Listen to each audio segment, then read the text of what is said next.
partnerships, and entrepreneurial public sector governance. The fifth is to enhance the human capital of Nigerian youths for productivity and global competitiveness through investment in world-class scholarship and research, quality healthcare and entrepreneurship education.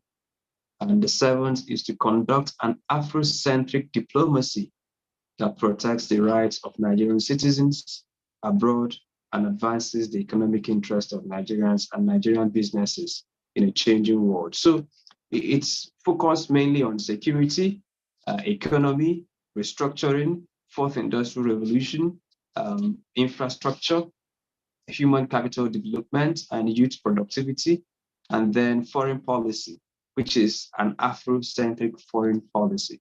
So let me quickly glance through our participants to see if our guest who will help us unpack these things is here. And then if he's here, we will start the sectoral analysis of this manifesto. Okay, I'm not sure our guest is here as yet. We have scheduled to feature the principal spokesperson, the Datti campaign, Yusuf, Tanko Yunusa, sorry, to appear on this program, but it seems he is unable to join us. Please, has any one of us here gone through the budget? If you have, what did you see that you find interesting? If not, what are your expectations or what's your understanding? Or could you please contribute to some of the questions that we will pose to our guests when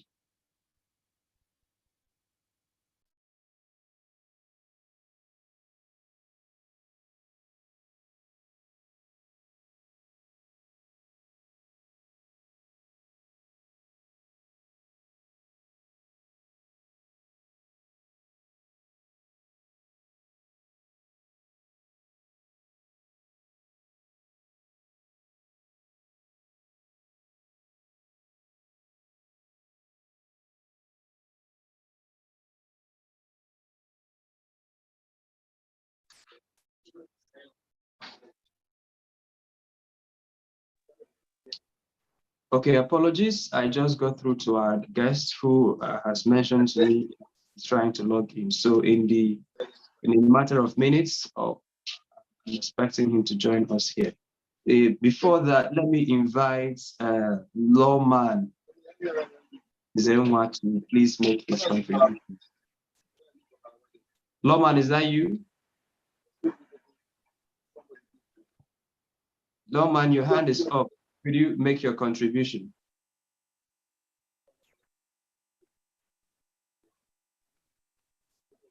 Good evening, all. Good evening. Yeah, I think I've gone through the.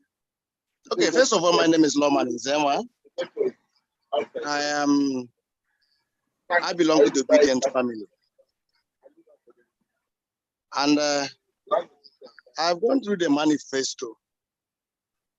It's quite rich, but there was an area I would love our principal or the spokesperson to highlight more. It looks as if a very critical aspect of Nigeria, which is corruption, is given a peripheral touch.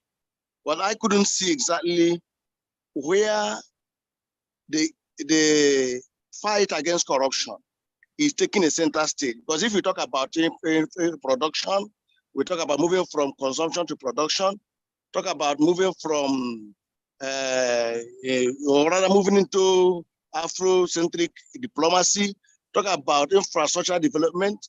These things are only achievable if the wings of corruption are clipped down or are broken completely. Now, I'll give you an instance of what happened during the current administration. The President Muhammadu Buhari, came on board preaching war against corruption. But the foundation of the government was such that no war against corruption can even start, talk less of winning the war. And what do I mean by that?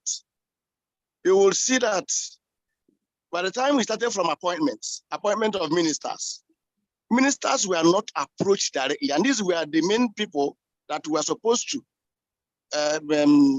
fight with the government or work with the government. They were appointed through proxies. Who billed them? Who gave them bills?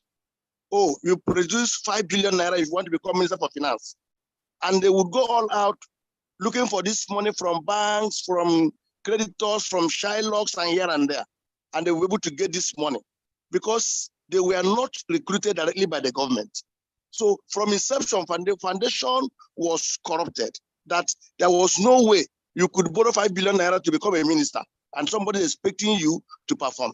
Now, in the appointment of ministers, if Mr. P2B is elected as the president of Nigeria, how will the appointment of ministers and political office holders take place? Is he still going to make use of the old platform whereby, or the old portal, whereby the appointments will be, oh, go and get me, give me 5 ministers, and the person will now market ministers or begin to sell ministerial position or begin to sell board member position or begin to sell the director general position? How is he going to address this? Because this is the foundation of corruption. People who serve in government were never taken based on their merit, but they were given slots, and those slots were sold. So at the end of the day, you cannot do anything. And that was the reason why the government could not change anybody, because somebody you collected 5 billion naira from in 2015, there's no way you expect the person to recover 5 billion naira in 7 years or 8 years. So it's like they were meant to be there.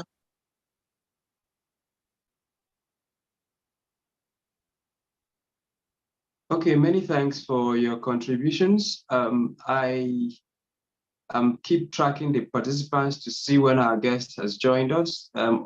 I see a lot of devices here with no names, Infinix Notes, and others. So I wouldn't know whether or not our guest has joined us. So, Mr. Tanko, Yunusa, could you confirm if you are here with us, and we can rename your device and then kick off the sectoral analysis of the manifesto in earnest.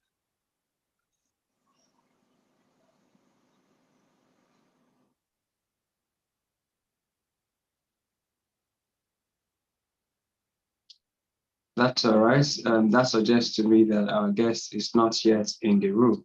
So thank you so very much for your contributions. I don't know if anybody wants to answer that question on the manifesto seemingly not giving the fight against corruption its preeminent place, and whether the Peter Obi presidency, if he emerges, is going to be awarding opportunities, so to say, whether they be ministerial appointments or board membership and things like that, by having people bid and pay exorbitant prices to occupy those offices. So I'm sure perhaps there are P2B supporters who are here who might want to address those, or maybe perhaps you have other areas of concern about the budget, about the manifesto that you want to voice out. Please indicate by raising up your hands, and then we'll pass the microphone over to you.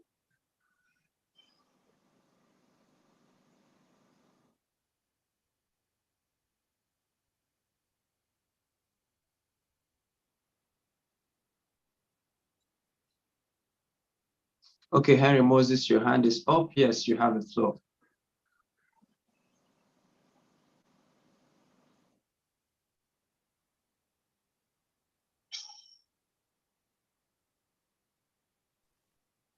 Hello, good evening, sir. Good evening, everybody.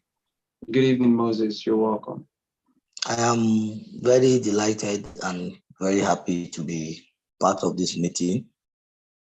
And I want to commend the whole organizers for this opportunity for us to be part of this meeting.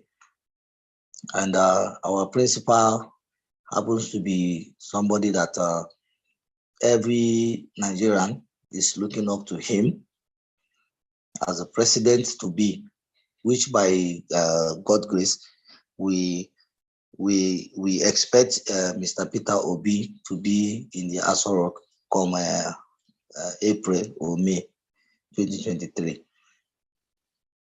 My own area of concern is quite, let me say, different from what we are discussing. It's just a bit, it's just little, it's not that much. I know Mr. Peter Obi to be a very, very prudent person.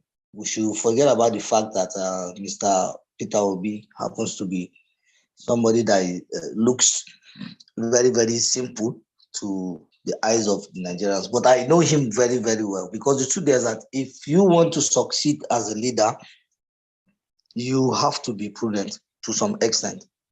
And I trust Peter Obi.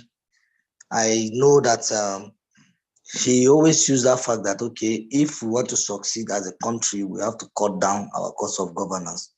And of which I know a lot of politicians don't want Peter Obi. It's not because Mr. Peter Obi is not good as a person, but it's because of they know his policy, they know his ideology, they know him in terms of a person. Mr. Peter Obi happens to be a person that he does not steal from the treasury of the country, because he demonstrated that one in Anambra, which almost everybody is fully aware of that.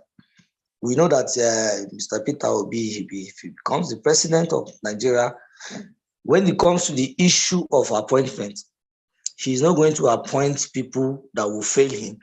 He's going to appoint people that they will work closely together, and then people that they possibly will be in the same level of understanding and how to govern the whole country. I don't even have problem with the issue of appointment when it comes to Obi, because I know Obi will not like to appoint or bring people into the house, people that will affect his administration, because he's fully aware of the expectation that is on him. Because as a presidential candidate, he happens to be somebody that the youth, the women, the older ones, almost everybody is looking up to. So when it comes to the issue of appointment, I don't think he's going to appoint people just like that, the way we have been seeing it in the era of the APC, era of the PDP. I don't see that coming. I know that our principal is going to take his time in terms of his appointment. But on the contrary, what I want to say here is, sorry to say that I don't know if we have maybe a Labour Party a chairman, maybe from the national level or from the state level. But the truth is that the party is not doing well. And I will tell you, the way Labour Party is going is like, when you look at it, it's like the Labour Party are not even ready to win the presidential election. And I will not blame them for that. But what I want to say is that, please, I am begging, I am pleading, whatever support group that we have, that they can provide materials for, like me, I am the state coordinator of PPGN, Peter Obi and Datti presidential campaign, Plateau State. I'm calling you from Plateau State. I think for the past 6 or 7 months that we've had several meetings online. Henry, may I please pause you for a minute, because I sense that our guest is in the room. Could you please hold your thoughts, and then I'll bring you back towards the end of your the program to continue with your contributions. Is that all right? Yeah, it's very okay with me. Very okay. Thank you. So, Mr. Tanko Yunusa, welcome to the program. We've been talking about the manifesto of the Obi Datti Ababa Ahmed campaign that was released. We noted that the campaign had 7 major thrusts. So I will give you the opportunity to, talk about the aspects of the manifesto before we go into sectoral analysis. And just give us a general overview of the manifesto. What is the sense behind the P2B Datti Baba Ahmed manifesto?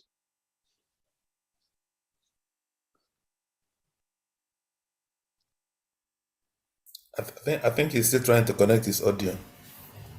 Oh, he's still trying to, oh, which means that he didn't hear me. Oh, okay.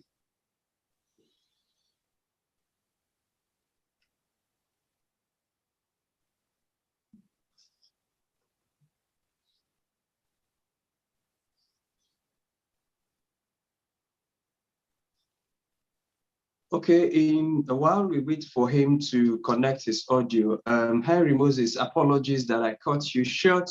Could you please take the floor and conclude your thoughts before we progress? Okay, I'm rightly available. Thank you, sir. So what I'm trying to say is that please, I'm begging, I'm just pleading. Some of us that we are coordinators, we've mobilized a lot of people under our own network. Like me as a coordinator, I have 17 local governments in my state, and I have 17 local government coordinators working with me, and I still have ward coordinators working with me. But one of the major issue that we're having is the issue of material. We need material so that when we are carrying out our grassroots mobilization, we should be able to give them either t-shirts, should be able to give them either cap or any of the material that is available. So that's just the issue I want to raise, because even under my network, those are some of the issues that I've been raising. I said Peter Obi's a group, it doesn't matter which one, but all of us were working together in a different platform. But I think what we should do, the support group, is that we should try as much as possible. The sensitive material, I don't know, in my state, you hardly see posters belonging to our party.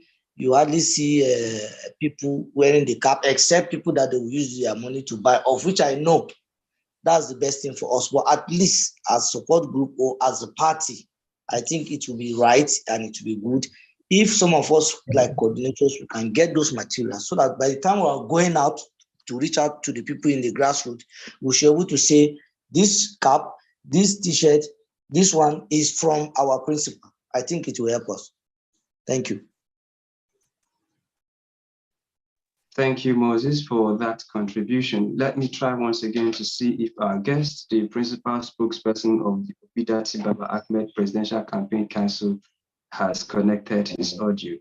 Mr. Tanko Yunusa, could you please confirm that you can hear us?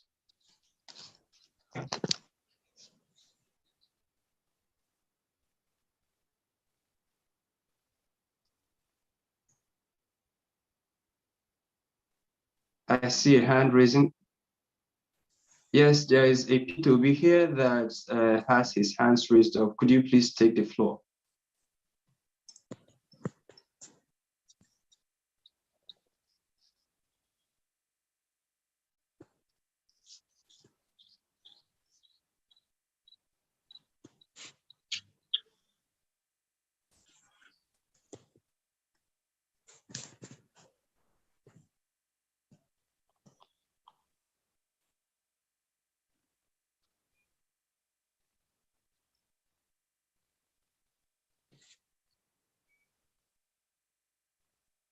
Okay, I believe that the account that had the name P2B, who raised his or her hands up, is no longer in the room. So, oh, the P2B audio was not connected. Okay, that's all right.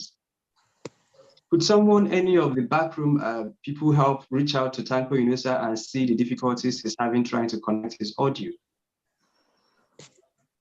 And to see if we can support him to help him resolve that, so that we'll move quickly and have the conversation that's scheduled to be had today.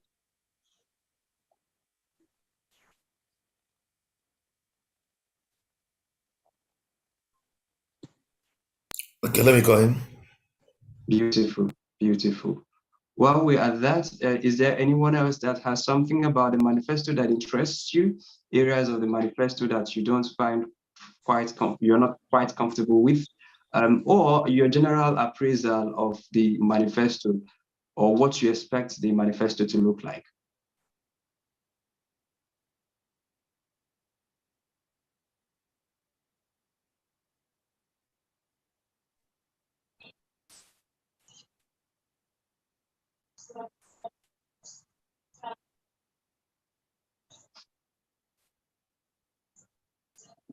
While we are at that, let me quickly recall and remind us that the manifesto has 7 thrust areas of priority, which includes security, to secure Nigeria, and banditry and insurgency, and unite our dear nation to manage our diversity. such that no one is left behind. The second emphasis of the manifesto is to shift emphasis from consumption to production by running a production-centered economy that is driven by an agrarian revolution and export-oriented industrialization. The third angle to the manifesto is restructuring, to restructure the polity through effective legal and institutional reforms to entrench the rule of law, aggressively fight corruption, reduce the cost of governance, and establish an honest and efficient civil service. To leapfrog Nigeria into the fourth industrial revolution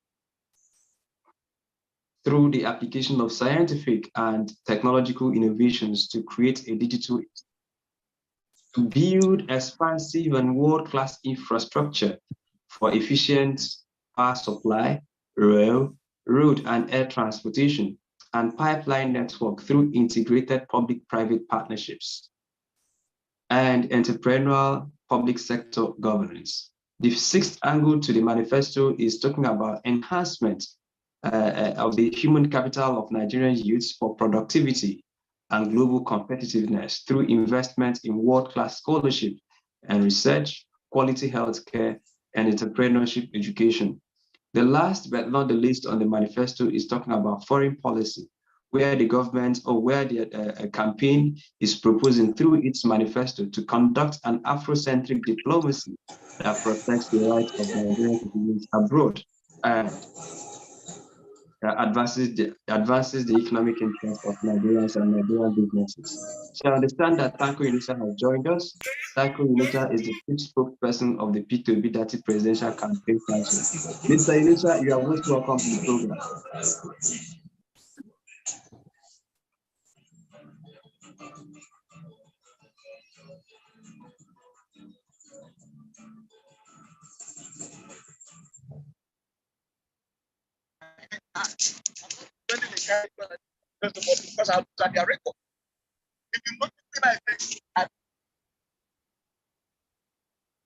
Mr. Yunusa, good evening and welcome to the program. Oh, good evening. Good evening. How are you? Thank you for having me. Well, that's all right. We are talking about the P2B manifesto, and the plan is for us to dive into sectoral analysis of the manifesto.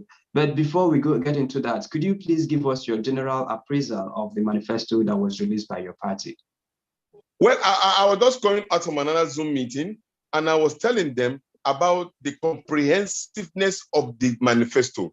And the manifesto is targeted towards contemporary current issues that are bedeviling the nation, i.e. issue of security, issue of economy, issue of the international foreign policy, issue of employment, and protecting the integrity of this country. These are basically issues that are presently bedeviling the nation. So that document, 72 pages document, actually deal with this particular issue where we will change this country from consumption to production, from docility to activity, from lack of prosperity to prosperity. Definitely, this is a document that would transform and catapult the image of Nigeria and make Nigerians more comfortable. Let's go to page 13 of that manifesto, where the Obi Datti campaign is promising to deal decisively, and I quote, deal decisively with insecurity by putting a permanent end to the incessant banditry, insurgency, kidnapping, and cross-border terrorism in our country today, end of quote. So my question is, permanently? Yes, because the thing is that we have realized the level of insecurity has to do with both economic and physical security challenges.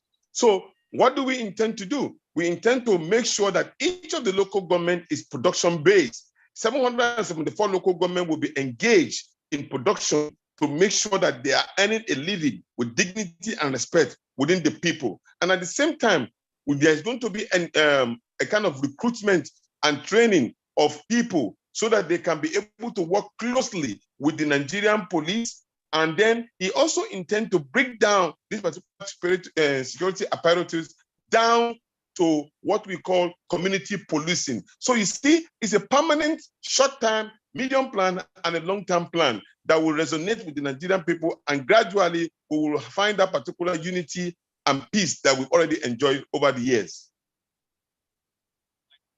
Still on security, or rather addressing insecurity, your campaign on page 13 of that same document is promising to increase, I quote, the personnel of the armed forces, police, and other security agencies, and optimally equip, train, and fund them to respond adequately to security threats, end of quote. So my question is, do you have an idea of what the personnel size, because if you're promising to increase the personnel size of our armed forces and police, I want to have the sense that you have an idea of what the current personnel size is, and then you also have the idea of what the ideal situation as per United Nations recommended police to citizen ratio is. And then can you also volunteer that information if you have it? The exact number of security men and women your campaign is planning to recruit over, say, a 4-year period of time. So if you're saying you're going to recruit, we want to understand that you know what the number is today, you know what the number should be, and you know what the number is expected to, you are expecting to recruit at least in the first 4 years of the administration, should Nigerians give your campaign the mandate. The normal position for provided by United Nations is actually one security man to 10 people, 8 to 10 people. And so therefore, at the moment now, we have 650,000 men and officers of the Nigerian police as we speak today. So, but then the federal government at that time was saying that there are going to be an increase of 280,000 of that particular unit, which we will have 370,000. But when you look at the aggregate level, will they be able to deal with the issue of one policeman to how many people? 200 million Nigerians. We are increasing in population, but we are not recruiting enough to take care of this particular population. In a developed country, every street have a police officer manning those particular streets to know exactly who comes in and who goes out, and they report it in every street. But here we leave almost the whole local government to a very small, sizable number of police under-equipped. And if you look at them, they are not poor, they are poorly remunerated. So there's no encouragement from them. But then you are now leaving them again to hungry people who are not being communicated to financially. They don't even have work. They cannot feed their family. And so they are angry.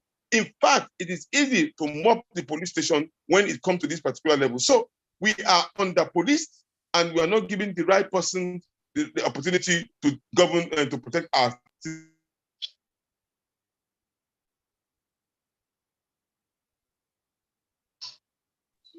And it is also on record that the federal government has actually do recruitment of community policing, but they've not been paid their salary for over how many months now?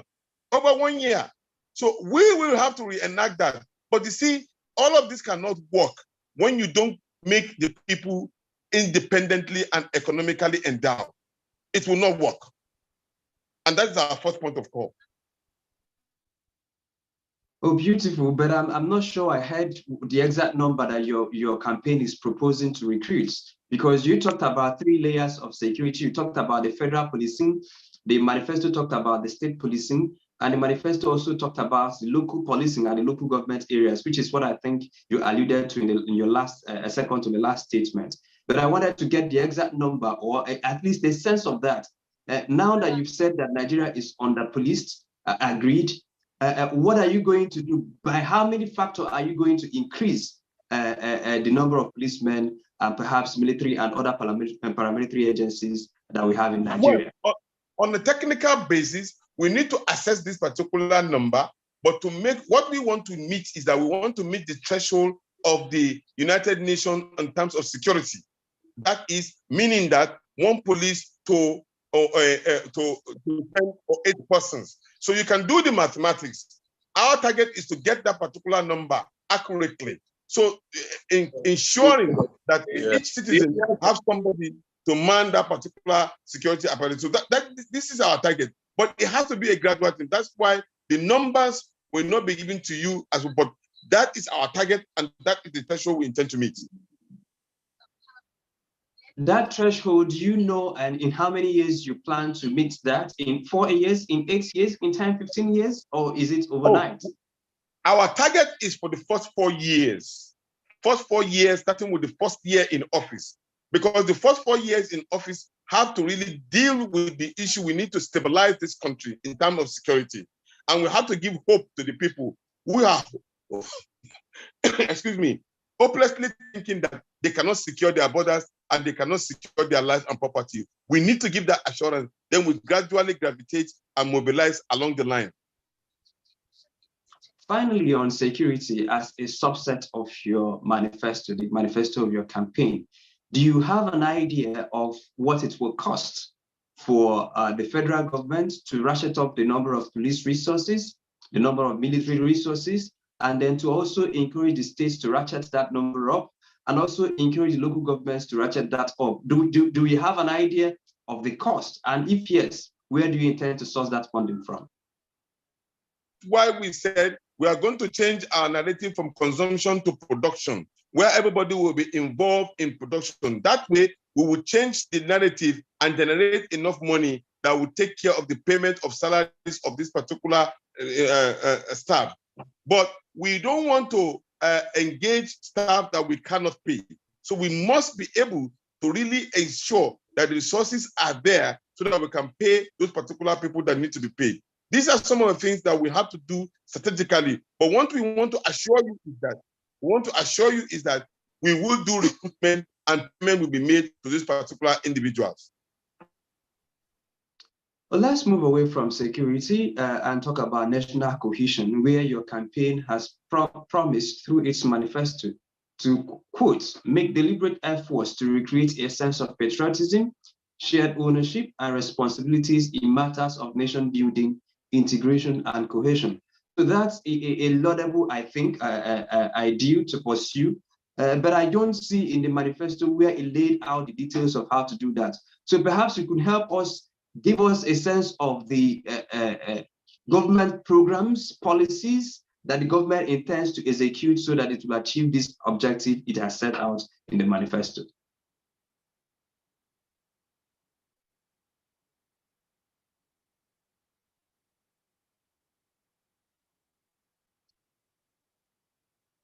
Could you please confirm that you heard the question?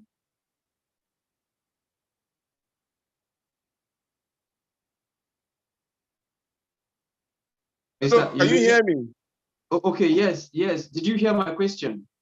No, I didn't. Oh, okay, beautiful. Let me recap. I said that your campaign in the manifesto said, and I quote, that you are planning to make deliberate efforts to recreate a sense of patriotism, shared ownership, and responsibilities in matters of nation building, integration, and cohesion.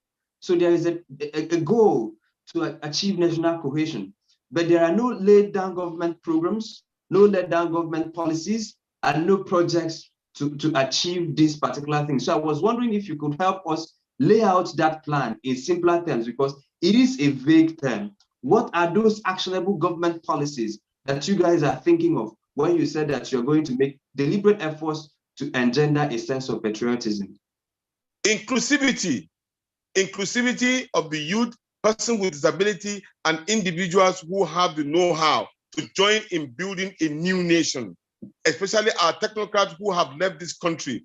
Majority of them are willing to come back to support this particular government. And Peter Obi has said clearly, don't vote for me and leave that particular space. Come together with me so that we can work together. And he said, apart from the position of the 130 million statistics that was laid out that there's poor Nigerians in the street, Peter Obi has said, 130 million people that are poor, come and join me. Bring your intellect, let us work together and build a nation. So strategically, the policy is about inclusivity and carrying those who have the technicality to solve our problems so that we will work as a team. I'll give you an example. If you live in a house, you keep on filtering it for 1 year or 1 month, it will be dirty. But if you bring all hands together to clean it up, it will be a clean house. That is exactly the policy we want to put into place. what I hear is the objective. I'm not sure I heard the exact policies to achieve those objectives. But let me move away from that slightly, because your candidate has repeatedly said that there is Nigeria, but there are no Nigerians.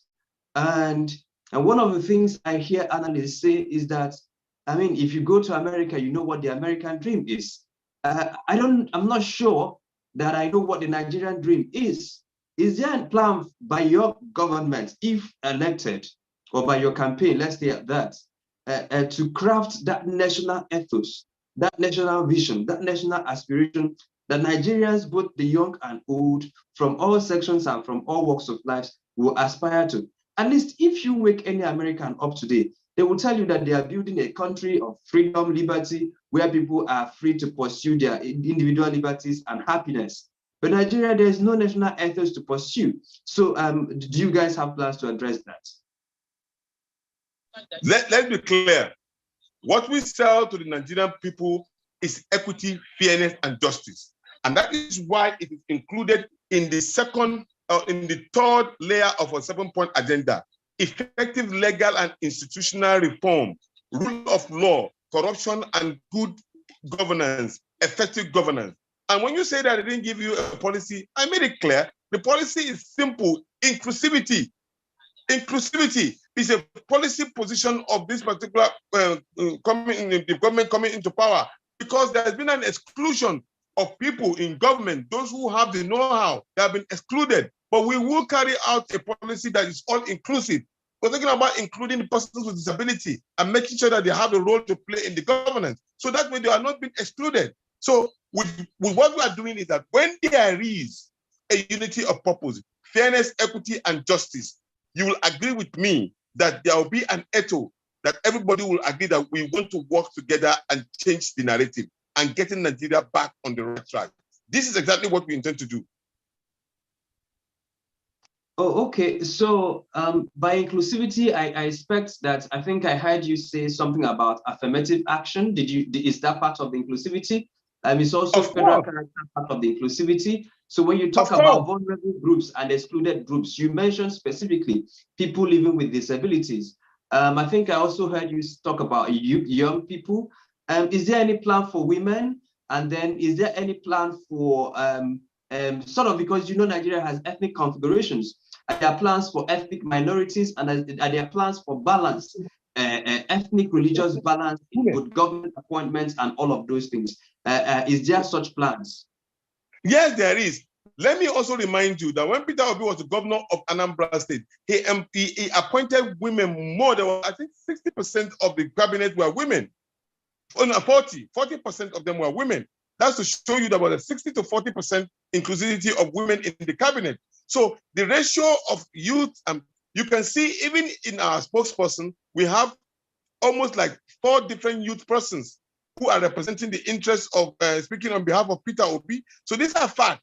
They have already exemplified in Anambra, which he intends to actually macro it in a general position if you become the president of the Federal Republic of Nigeria.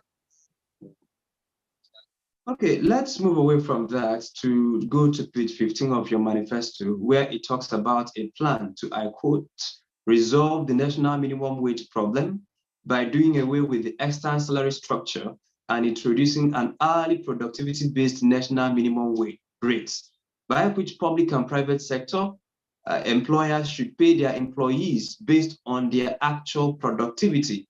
So the sense is that Nigeria is practicing a monthly salary-based system, but the government or your campaign is planning to, if elected, move it to an hourly productivity-based reward system. So could you make the difference or the distinction between these two things, and then make the argument as to why you think that what you're proposing is better than what we have already? Many of the staff are underpaid. You can't imagine that you are trying to buy a bag of rice at about 30,000 naira now, when you talk about the salaries of the civil servants. So it's something that can be done. And I was just reminded on the chart here, somebody was telling me that the ratio of actually one police to 450 That is the United Nations proposal. But he was just saying that it is unrealistic if you say one police to 450 people. So what we want to domesticate is actually getting Nigerians to be protected at least 1 to 10 persons. We can do it. Community policing and normal village vigilante, all of those can be employed to do this particular work. And you remember that we used to have a local system. In every area, they used to have what we call Angua, who actually represent and took care of everybody and know exactly who comes in Angua and in the city. This can be incorporated into our security apparatus. So we intend to do a complete overhaul. But you see, some of these ideas cannot be domesticated with one person. Ideas come, is how we utilize it that matters.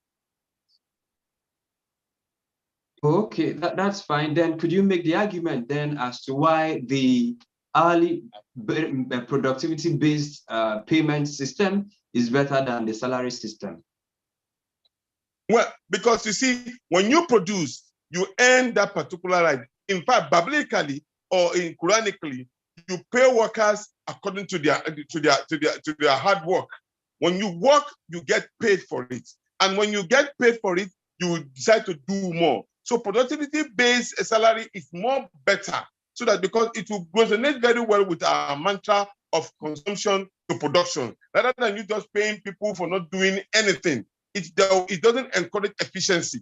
But in terms of productivity, when you are effective and you are earning it, you will find pleasure in doing what you are doing. And after all, when you produce cucumber, you produce palm oil, you produce rice, you produce yam, you produce oranges and all of those ones. The first person that consumes them is you, actually. So you even get the first profit, not even before you get even other economic gains that comes along with it.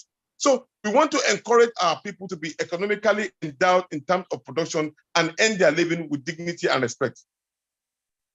So could you make the case now for, say that there are people who are salaried who might be listening to us, and could you tell them what they expect to happen to their lives and their earning capacity when the nation has moved from salary-based system to an hourly productivity-based system? Even within themselves, it doesn't mean that those who are earning salary at the moment now cannot be productive. They can be productive to add value to the system. As long as they're adding value, let me give you an example. I am an accountant, a chartered accountant with Annan, and I worked in the ministry, and I know what it's worth at that particular point in time. If I'm adding value to the system, I'm putting more to the system, and people are earning it, and they are seeing my work, and it's adding value to the system, and the Nigerian government is benefiting from my hard work. It's different from somebody who sit down docile in a place and not adding value. So as far as we are concerned, we are saying that both those who are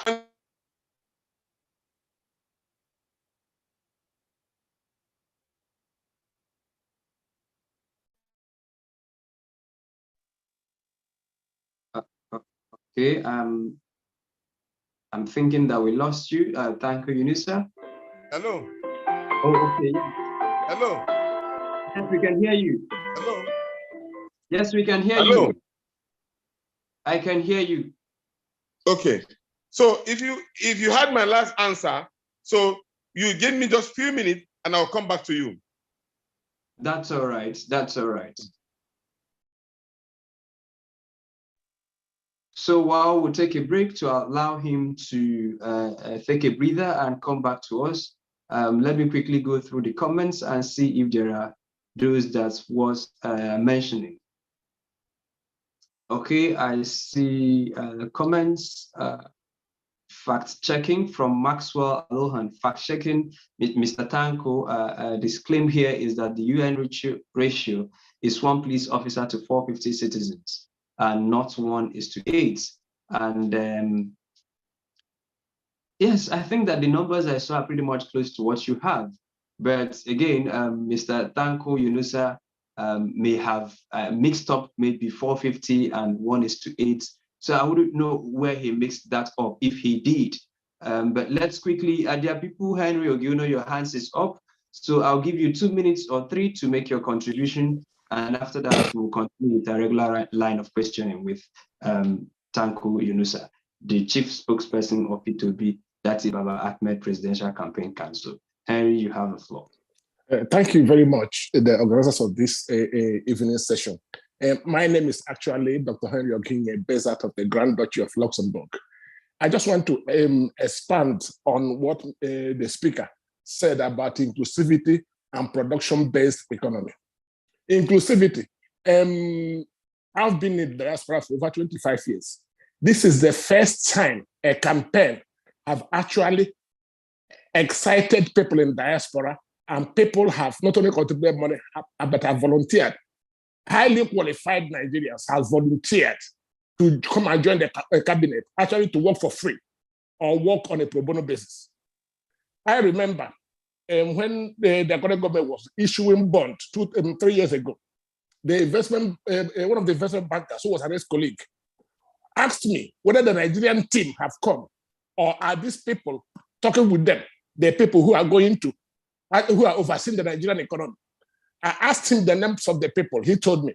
I told him, yeah, one of the ladies is the Minister of Finance. That was the lady, the Yoruba lady that always plays her head. So if Obi is elected, his government is going to include highly qualified Nigerians who can add more value at home than they actually add in the diaspora. A case of production-based economy. How on earth can NNPC be producing zero, adding zero to the economy, and people are being paid? No country on earth will tolerate that. So I believe that's what they mean in their manifesto by running a productivity-based economy. Our government is over-bloated. It's over-bloated. Our service office is over-bloated. Their productivity is almost negative. You cannot run an economy like that. It's a consumption-based economy that does nobody any good. So let me not take your time. Let me stop here. Thank you very much. Thank you very much for your time. Before we bring back Yunusa, I see 2 more or 3 hands up. Let me invite P2B to take the floor.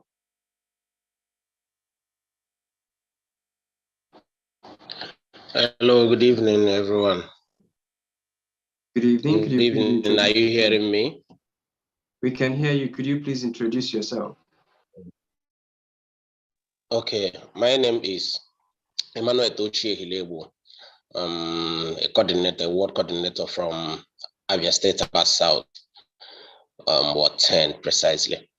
I'm sorry, please. I have issue of internet. I can just join the meeting at the right time, please. I've been hearing you discuss with the previous person before the last person. I want to know where we are presently on the sponsor your ward and the whole thing, please. I'm sorry, I came at the wrong time. My question, I don't know, please. I want to know how far we are going on the sponsor your ward, because even the structures, the people we have bring together have left us to other different parties. Emmanuel, may I please stop you there? I believe that this is, I'm not sure I know about the meeting you're talking about, but Hello. where we are is that we're interviewing the spokesperson, the principal spokesperson of the P2B Datti Baba Ahmed Presidential Campaign Council, who's been helping us to review the budget and the manifesto that was just released by the campaign. So that's the discussion we're having. Okay.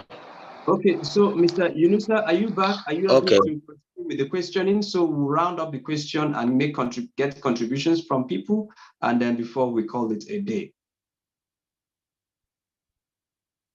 Mr. Tanko Yunusa, could you confirm that you Please, can I'm hear sorry. us? Come again, please. Hello. Hello. Is that? Yes, please go ahead. Hello. I said I just want to know how the sponsor.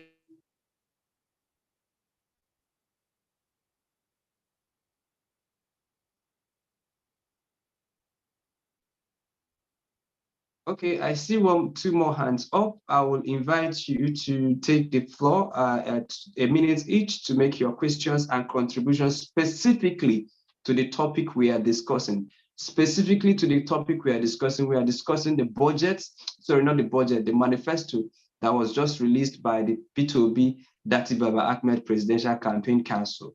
And we're looking at the 7 thematic areas. We're looking at the 7 thematic areas of the manifesto. Those are the issues we are discussing: the manifesto, the policy thrust of the manifesto, the funding plan of the manifesto, and other ancillary matters around the manifesto. So if that is the question or contributions you want to make, you are most welcome. But if your contributions or questions are not in any way related to the topic, I'll please ask that you keep that to until we get to the right platform for that.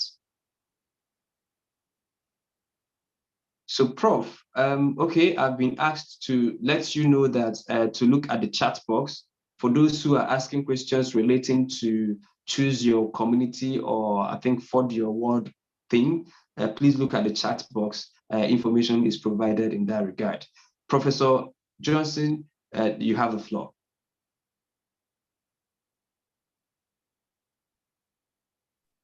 Thank you very much. You see, from the manifesto, what is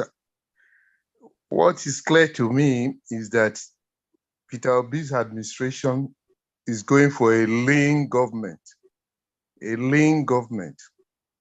reducing the public sector expenditure and making it more efficient and effective. In the area of security, the emphasis in the advanced country now is policing with fewer men and more emphasis on technology. See, if we are saying we cannot fight insurgency in Sambisa forest, we need 1 million policemen to go there to fight. That's that model. You commit an offense, beat a traffic light in the US, you are not going to see any police after you. But you get a small piece of paper in your box before you get home. That is ICT at work. So in policing and trying to secure the nation, emphasis should be more on ICT development and empowering those the law enforcement officials and security outfits, rather than employing 1 million or whatever number you have. So I'm not saying it is wrong to employ more people, but I'm also saying it will be contradictory in terms and action. If you are trying to run a lean government, you are spending so much money recruiting more and more. So the emphasis should be on ICT. The other point I'd like to raise is that a lot of people, journalists and other people, have been criticizing the document, the manifesto, saying that, oh, it does not contain details of implementation. So a policy is not expected to contain details of implementation. That's why it's always regarded as a framework for action. So the tacticians, the implementers, have a duty to break down every step proposed in Peter Obi's manifesto. That should be the next phase for implementation. Those are the tacticians or the strategies. Thank you very much. That's my contribution. Thank you very much, Professor Johnson, for your contribution. So we are going to try to hook back to Tanko Yunusa to complete the second leg of the program. Mr. Tanko Yunusa, can you confirm that you can hear us and you are available to contribute to the program?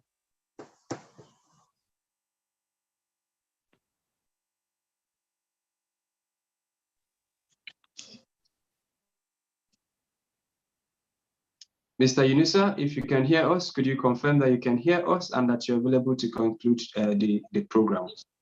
Yes, you can hear me. Yes, I can hear you now. All right. Okay, so let's go to fiscal policy.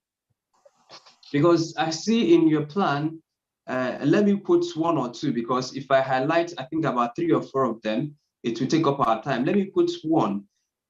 So there's the plan that says fiscal and monetary policy will be. I'm with you.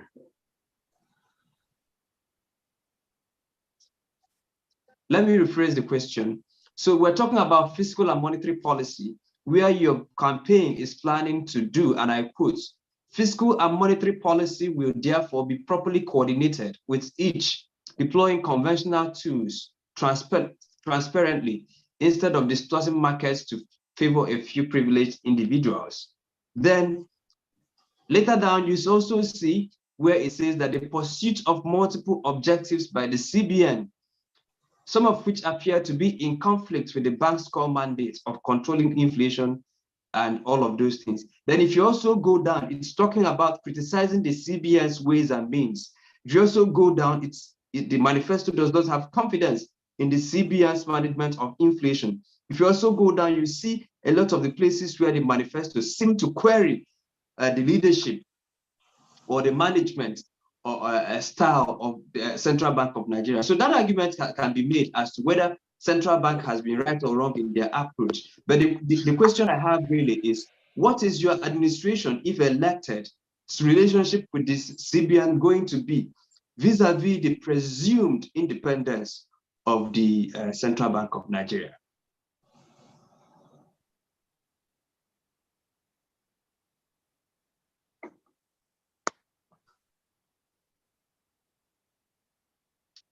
Mr. Tanko, could you unmute yourself and make your and answer the question if you had me?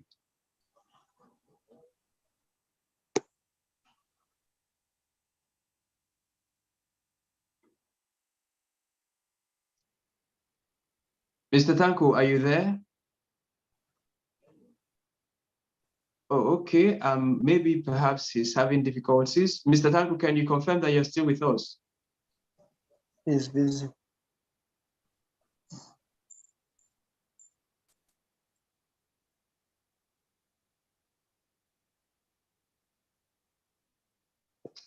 In that case, I will invite the general audience to make their comments, and then we wrap up the interview.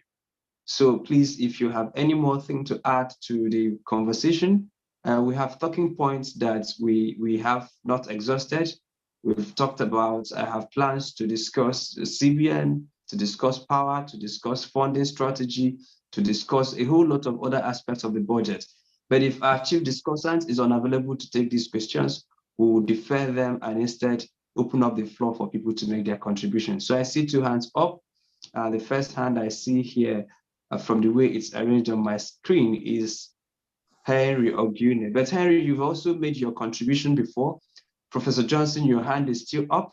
So I will take preference as to those who have not contributed before. So I will start with you, Rangpam Jr. Good evening, Chima.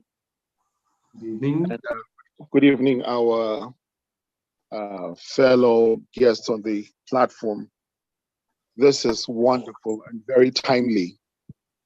We need to know what the incoming administration wants to do. And a 7-point agenda for manifesto. I'm telling you, the Peter Obi Datti team has been very modest, because I'll just want to ask the question, what is working in Nigeria? Technically, nothing is working. They are starting from ground zero. In fact, ground -0. So there's a lot to be done in a very short time. 4 years, 8 years, it's still a very short time. So I'd like to commend the approach, and I pray that the Almighty would grant them the grace and the wisdom to implement it. Having said that, I would like to also challenge Nigerians to ensure that the cabinet that comes with him, because these policies cannot be implemented without the Senate and House of Representatives, to ensure that people that move there will support. You know, from Abuja to Lagos, you can travel in maybe different ways. And if you have one car and you don't have people who are agreeing to move in a certain direction, you will not move anywhere. So as we support and see and join, let us ensure that people who come in to implement are people who agree with this approach and are willing to support, not to be rubber stamps, but who will challenge, like the professor had said earlier, and make corrections and observations, and we'll go further. Thank you very much.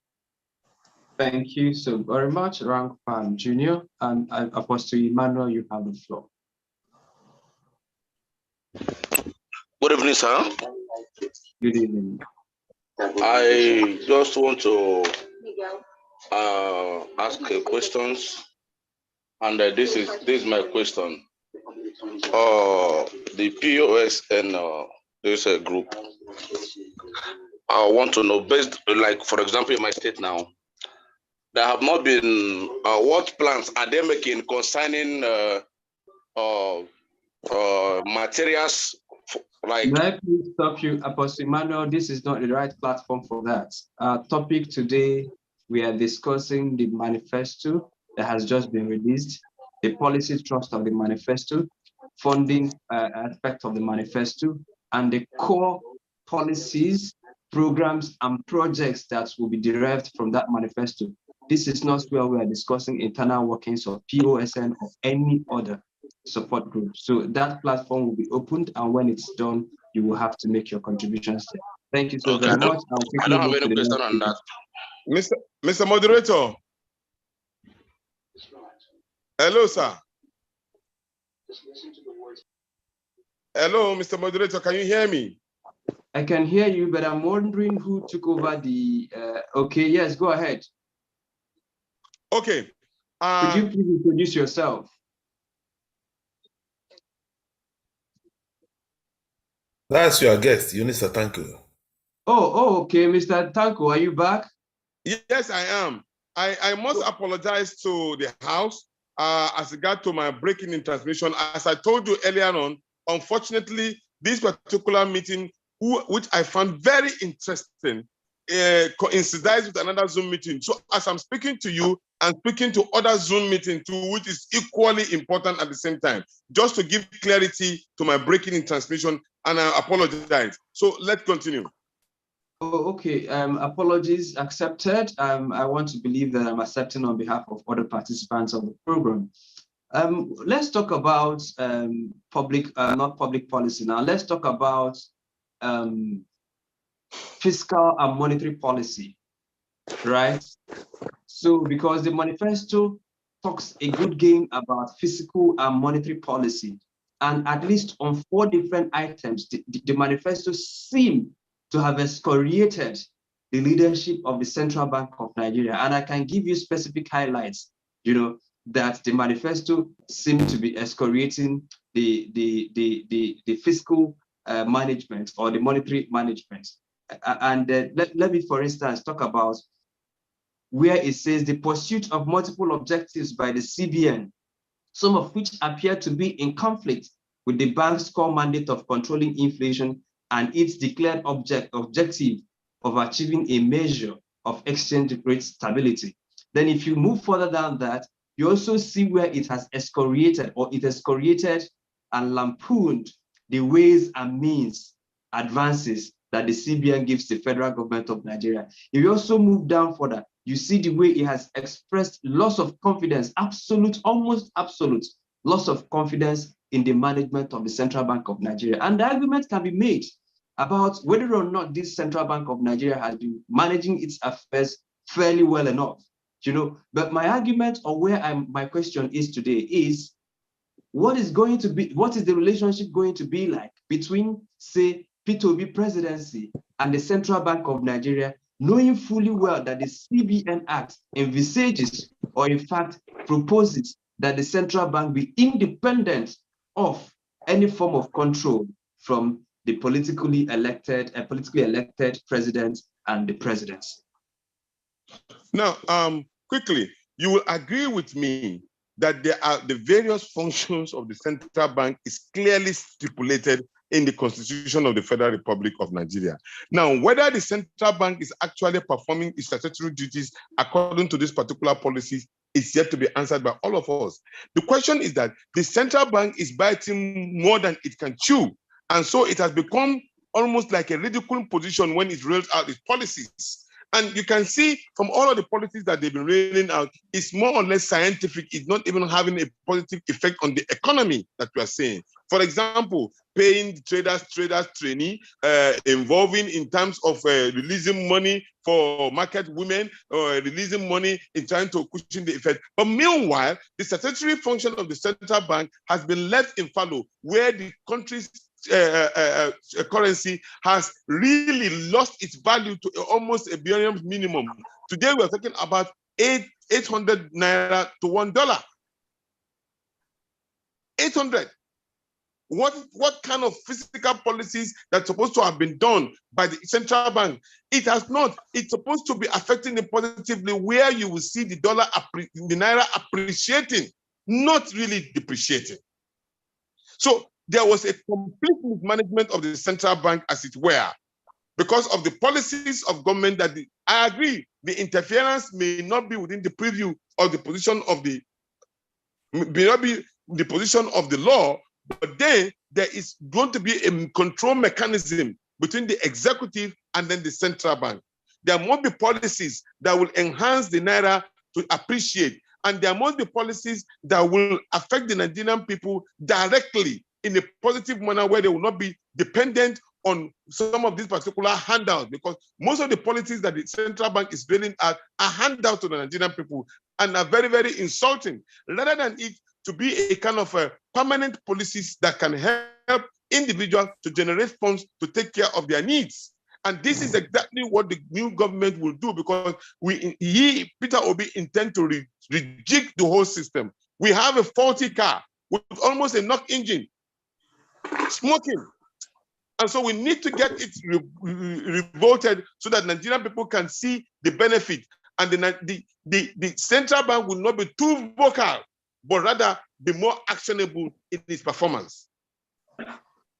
So what I see on the manifesto and what I have heard you say is that the campaign or your candidates don't find anything wrong with encroaching on the powers of the Central Bank of Nigeria. So far, it achieves its purpose of turning Nigeria, unquote, from consumption to production economy. Is that what I'm hearing? The major policy is not about encroaching, but doing the right thing for the benefit of the Nigerian people. That is exactly what we intend to do. Is the president going to be dictating to the central bank of not what his policies should be? Oh no, there will not be anything dictated. That will be going contradictory to the position of the Constitution of the Federal Republic of Nigeria. But you agree with me that the Constitution of the Federal Republic of Nigeria gives room for continuous dialogue and consultation within the executive and then the central bank, so that they will not be running foul to the general policy that the executive has already signed as a social contract to the Nigerian people. According to the manifesto, we are still discussing the economy, fiscal and monetary policy. Your manifesto claims that 116% of government's revenue is now devoted to debt servicing.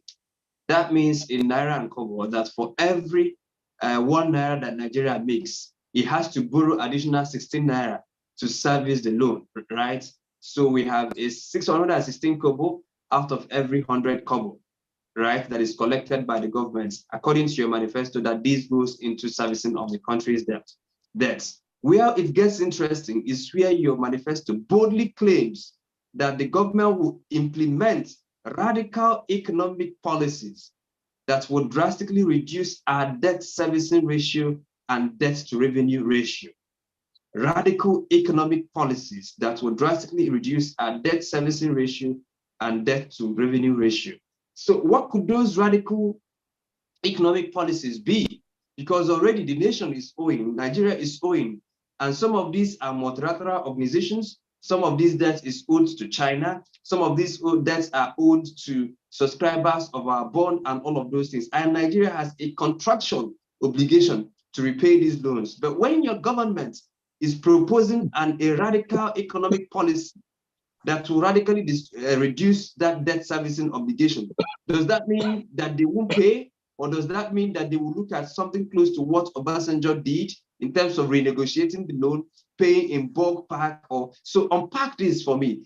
Let me understand what you exactly mean by radically reducing our debt servicing ratio.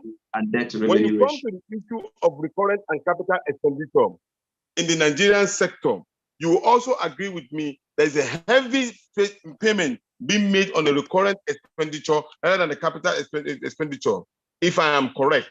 But then, as we also know, that there have been so much money being... Hello, can you hear me? Yes, yes, I can hear you.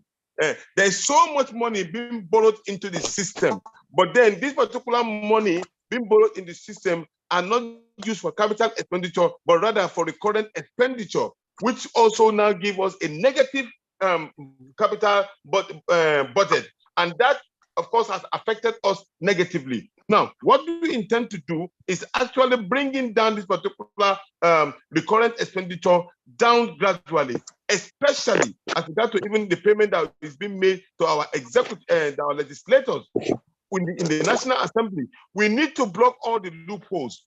We need to reduce the way in which we spend. Those that knows Peter Obi knows him for prudency and accountability of money meant for the people. So we will close those gaps.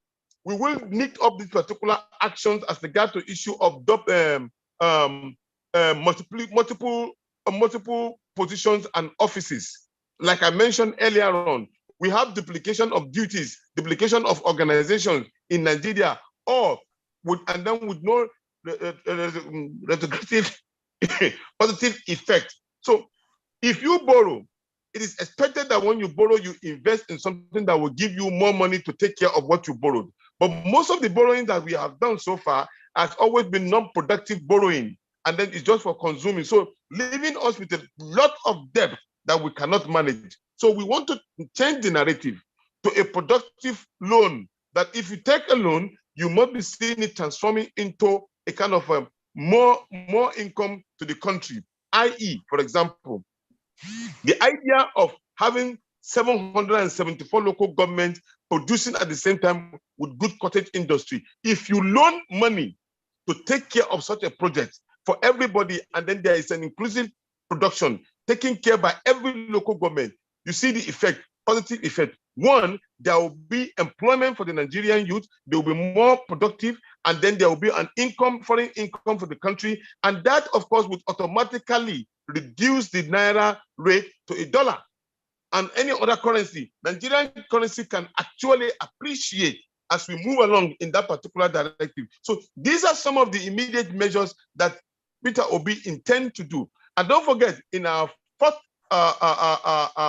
7-point agenda, he made it clear that we are going to leapfrog this economy from oil to fourth year of industrial revolution, meaning that we're going to engage into technology. Look, as we speak today, Israel and other countries are benefiting heavily in technological economy.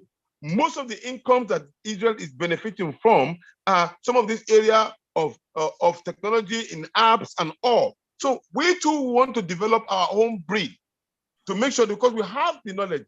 All these boys that we call Yahoo, they are intelligent individuals. Let's bring them back to know that they can earn legitimate means and make money for this country and make money for themselves, not in a negative way.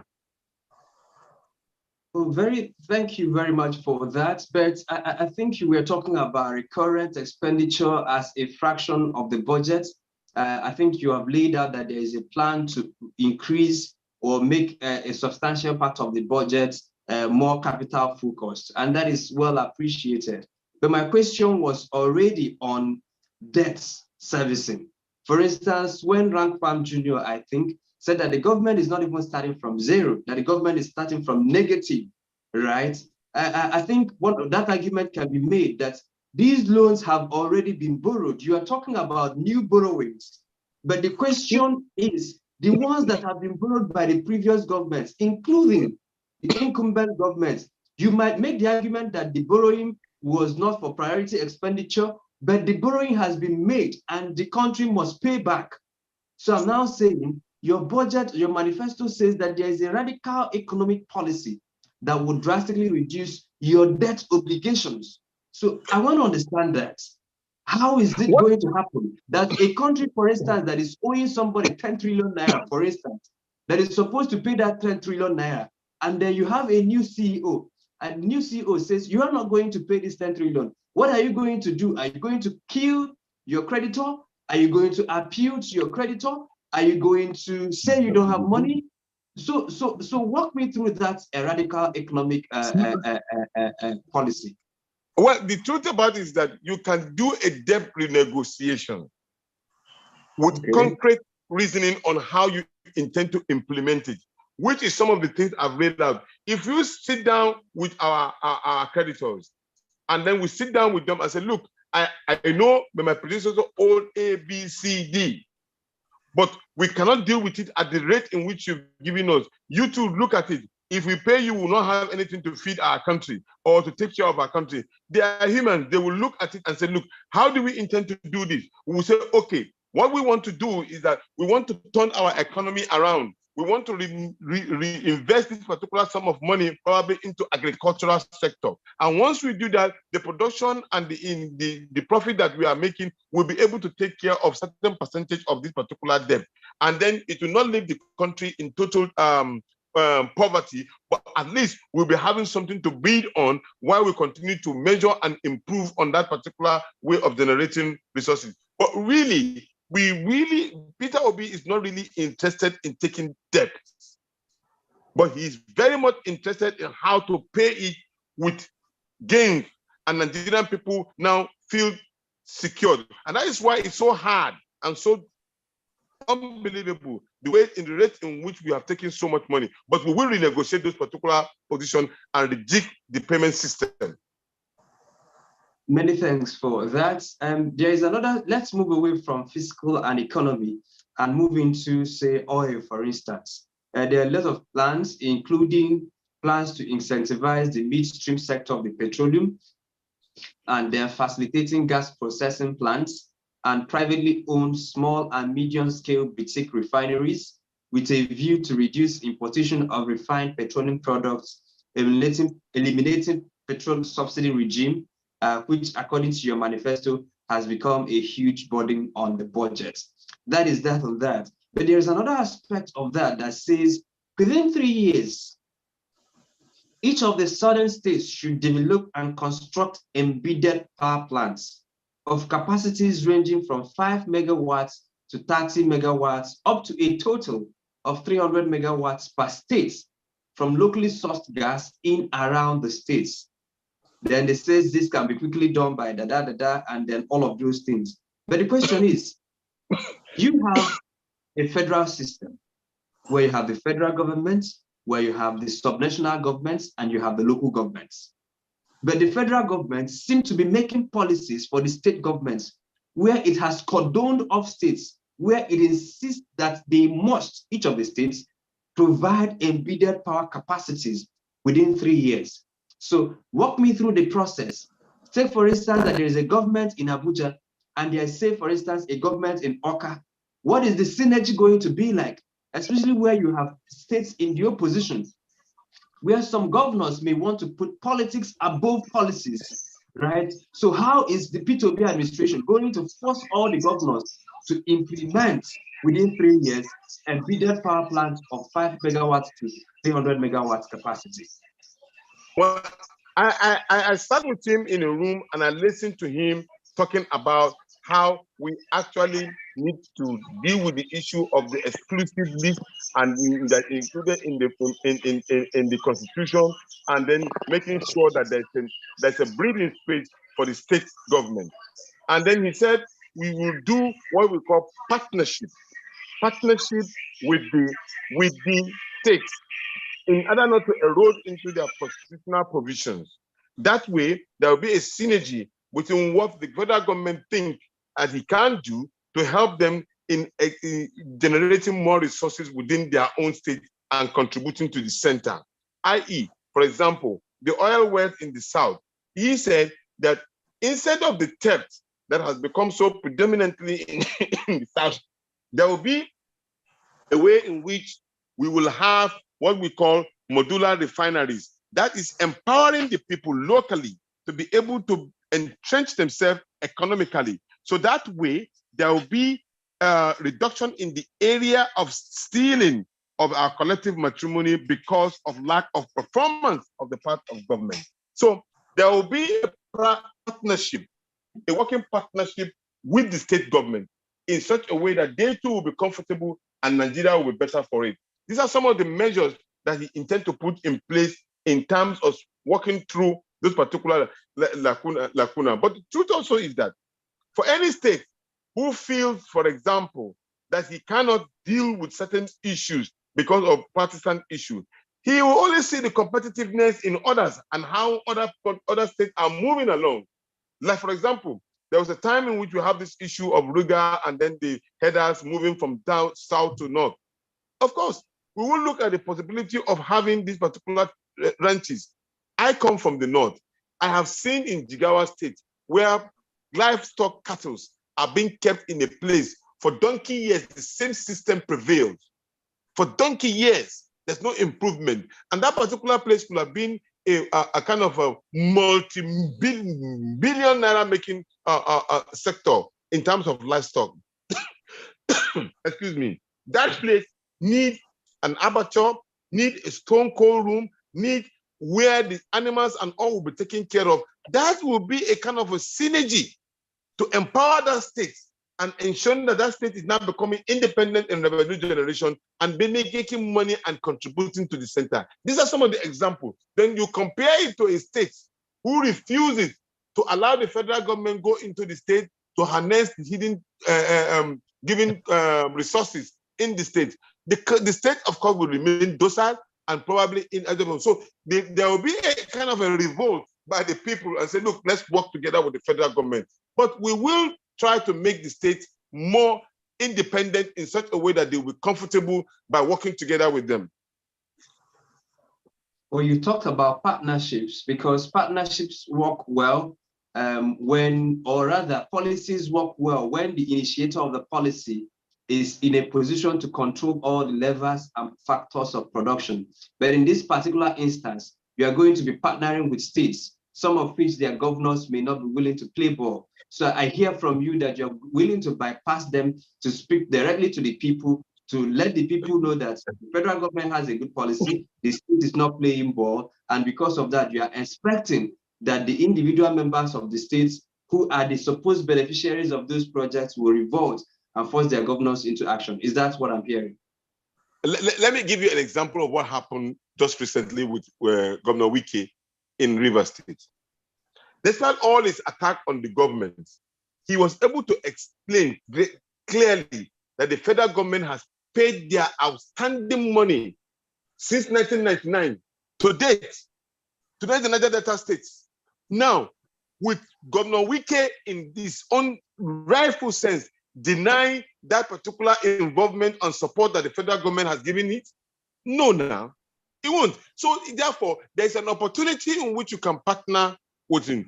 And even the factors of production, as long as it's not going to be productive to you, you will not use it. But if it's going to be to your advantage and the advantage of your people, which is the reason why you are governing in the first place, you will definitely take it.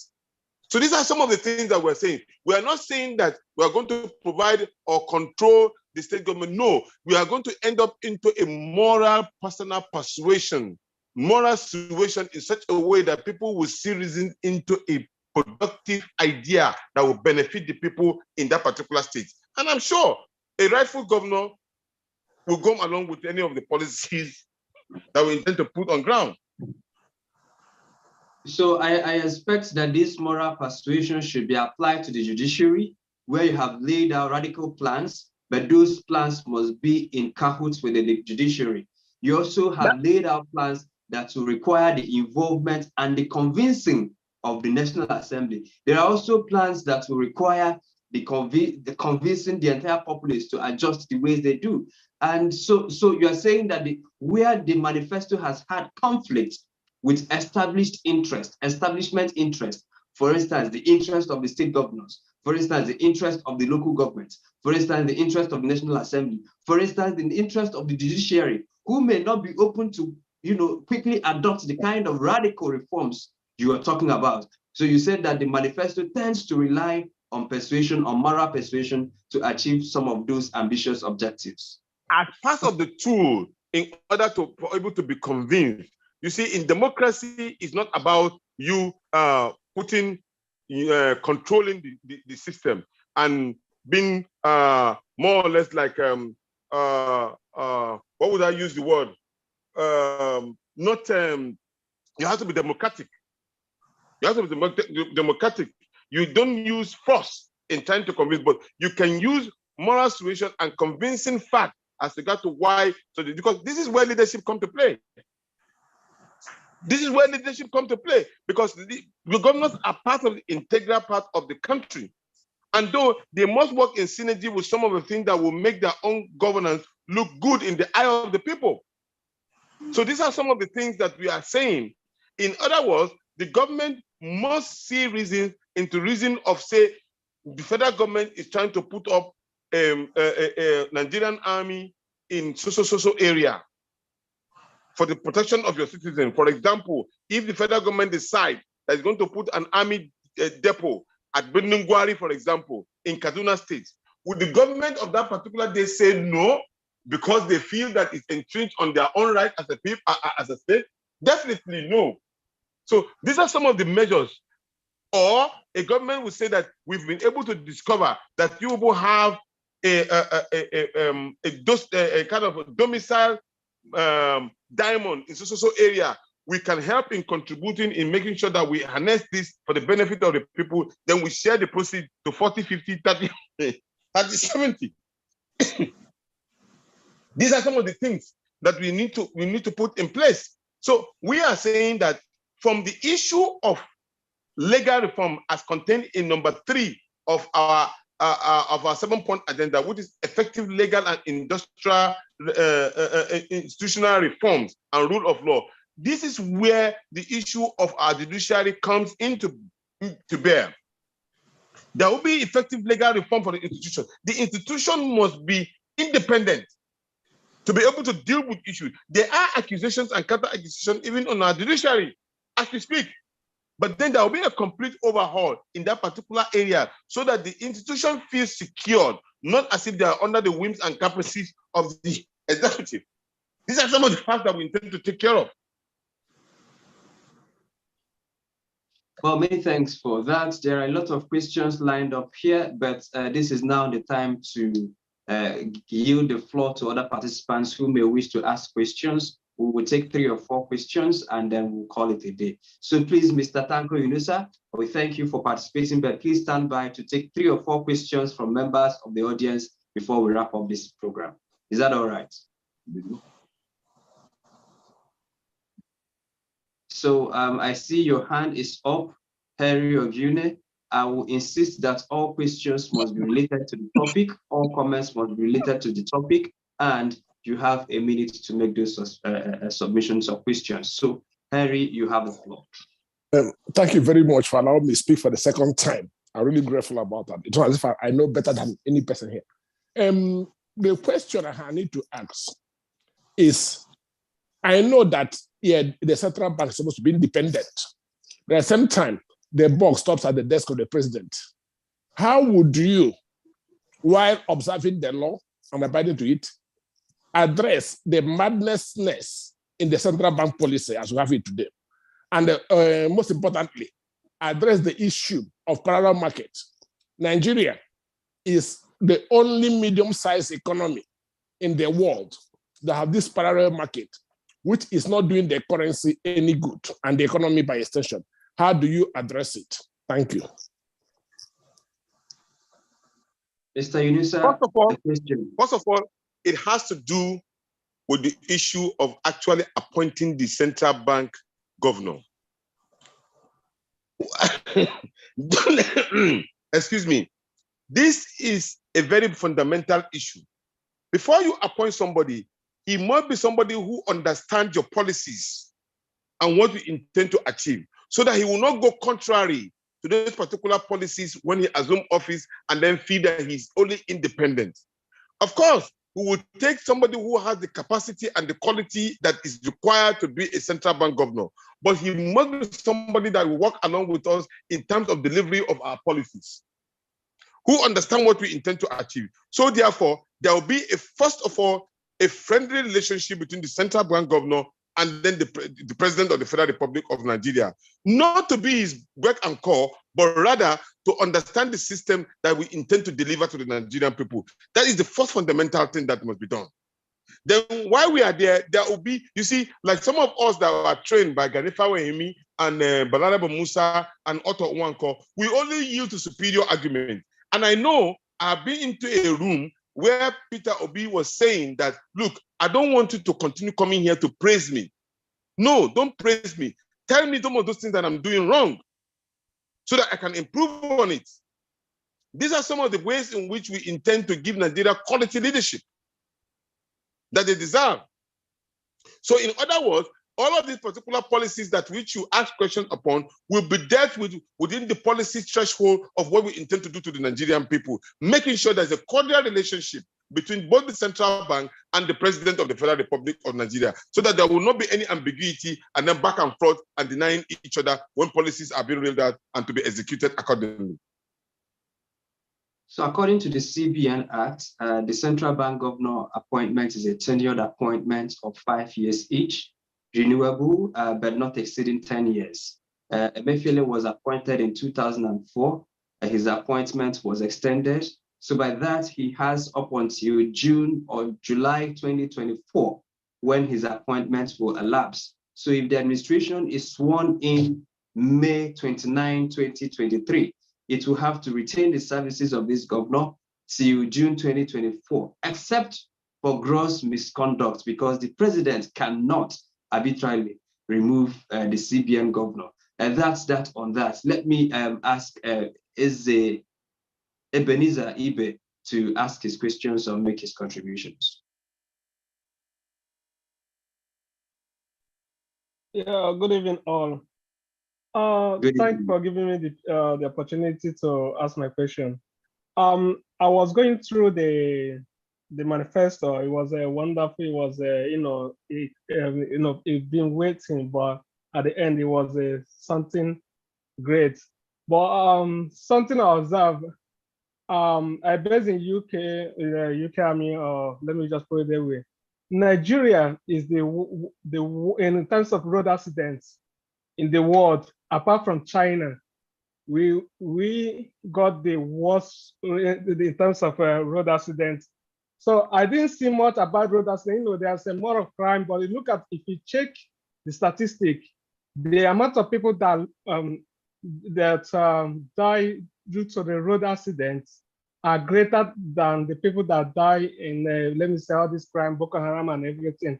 So there was not much about the road accidents. I think that was my observation anyway.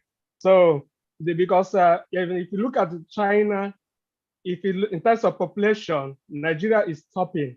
And if you look at the road accidents statistic, because if you take account of China population, so what is the government or what is the plan about the road accident? Because in Nigeria, if you are traveling just from Lagos to East, you have to pray, you have to fast, you know, that kind of a thing. It's not just if your family will be always calling to find out have you reached, you know, that kind of a thing. There's no that safety in terms of when you are traveling on the road.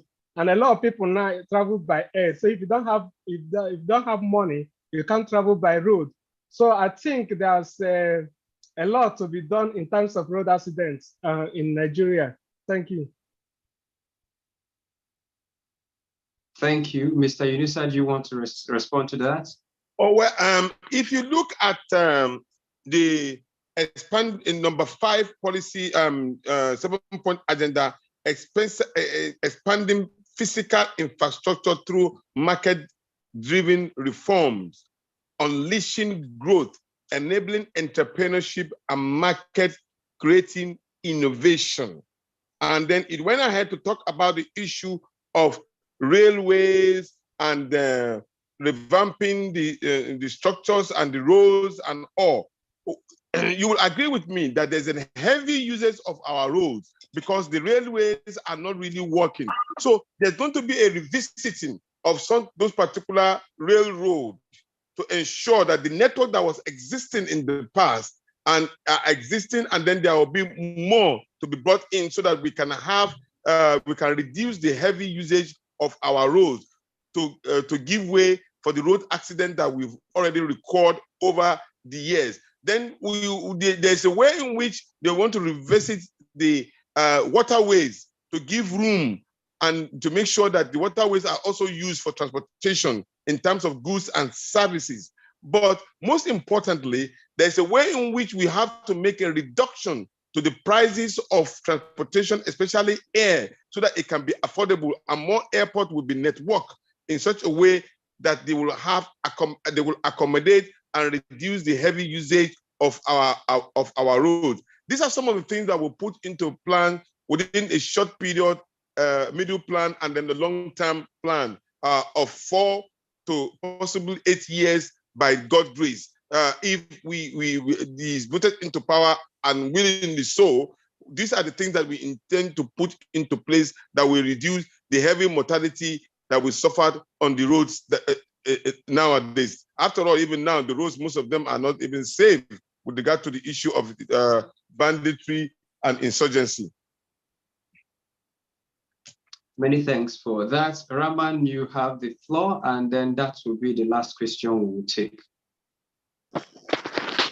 Good evening, House. Good evening. My question is simple, but let me just get a preamble so that you can understand it better.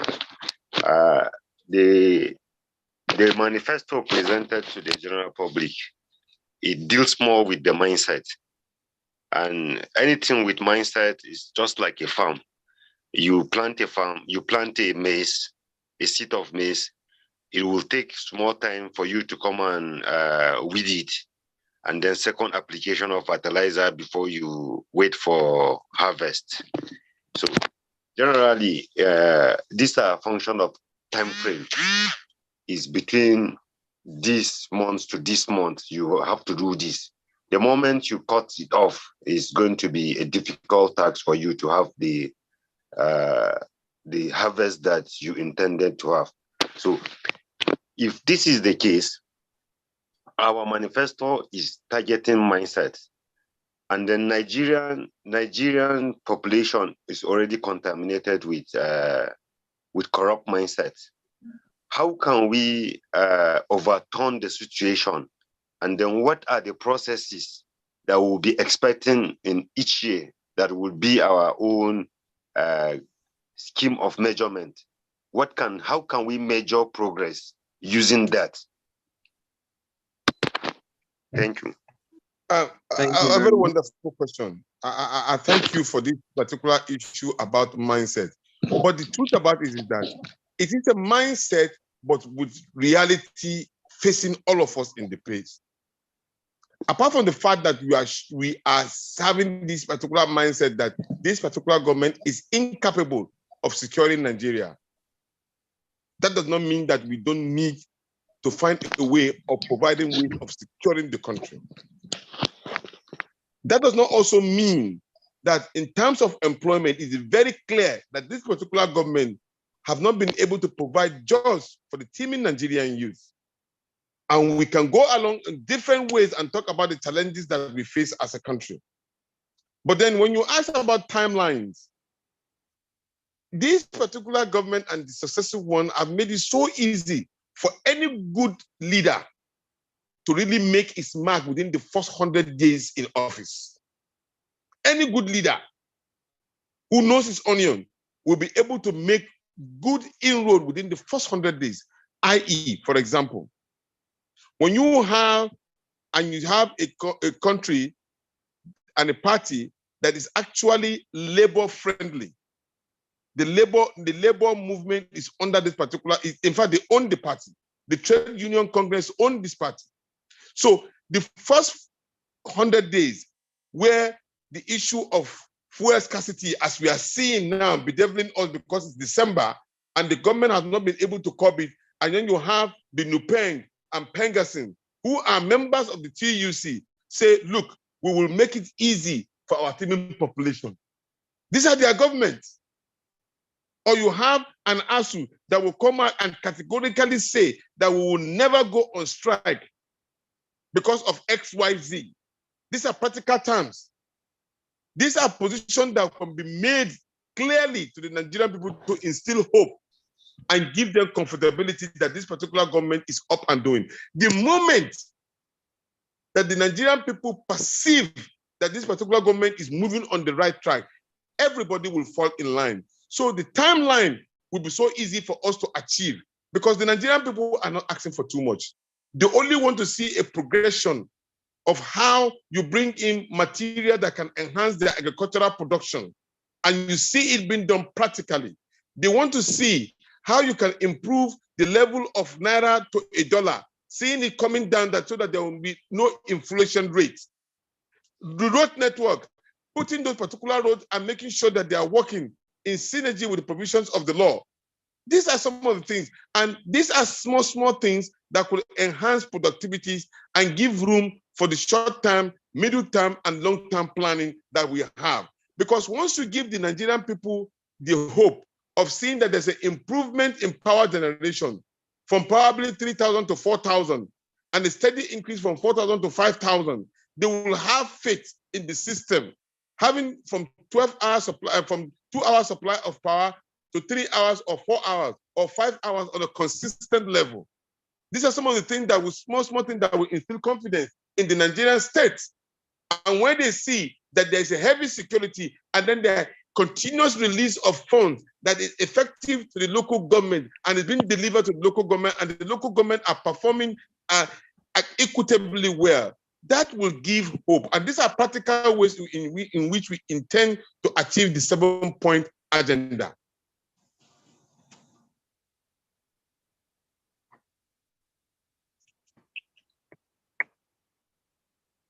Hello. Hello, are you there? Okay. Oh, yes, Mr. Tanko, thank you very much. It's now time to take your closing remarks. Ladies and gentlemen, let me say I've been attending Zoom meetings and question and answer. I must say this is the most energetic and very well-researched question that helped to shape my answer in a more public debate. And then answer the question. I really, truly appreciate your questions. It was very down to earth, and it shows me that you've done a quick research on the documents, even though I must confess that even some of us are working hard to really put that particular document into public domain, because as a people, we believe in that document strongly. And because it is the document that has actually dealt with contemporary issues, quality contemporary issues. And we are determined to ensure that that particular social contract gets to the end of its road in terms of really executing what is contained. But I must say this cannot be done by Peter Obi alone, or the team of the people that he will appoint as ministers or board of directors or anything. It must work together with the Nigerian people. For example, if we say, the law say you should not move or drive with your phone in your hand, and then you as a citizen go ahead to start driving with your phone and even doing text messages. And when a police officer or a road safety officer arrests you, and then the road officer, after trying to secure your life, you give him a tip instead of you finding you and he collects, this system will not work. It will not work. So all of us must be ready to make that particular sacrifice to make sure that it works for us so that we will be happy. Because I give an example. If you travel to Saudi Arabia as a Muslim, you must abide by their laws, and you know that they take fully, they execute their laws to the letters. If you move from Nigeria to United States of America, they will make sure that they deal with their laws, and you must queue in it. So why must it be that when you come to Nigeria, you will not abide by our own laws? These are citizens' issues. In terms of governance, it's symbiotic between both the citizens and the executive, the leader and the led. We must come together to rescue Nigeria. These are my parting gift. I thank you very much, and may God bless you as we move along together to rescue this country and put it in the right place in the front of the community of nations. God bless you. Thank you so very much, Tanko Yunusa, Chief Spokesperson of the P2OB Datti Baba Ahmed Presidential Campaign Council, for having spoken to us about the Labour Party Manifesto. And then we also thank our contributors, including Ebenezer Ibe, Henry Moses, Henry Oguno, Emmanuel, Professor Johnson, Rangwan Pam Jr., and others who asked questions or made contributions to the program. We also thank our in-house audience here, who did not make contributions but stayed with us till the duration of the program, including and especially when we were having technical challenges trying to get our guests on board. We also thank our our audience on YouTube and then our live streaming audience on Facebook who had joined us for this conversation. Make a date with us again as we continue to count down to the general elections in 2023.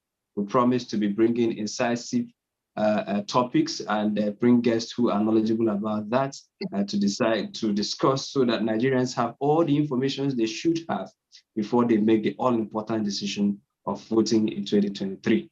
From here, it's a good night. My name is Chima Christian. Connect with us at Newsband Television on all platforms, including on Twitter and on YouTube. Good night, and may God bless us all.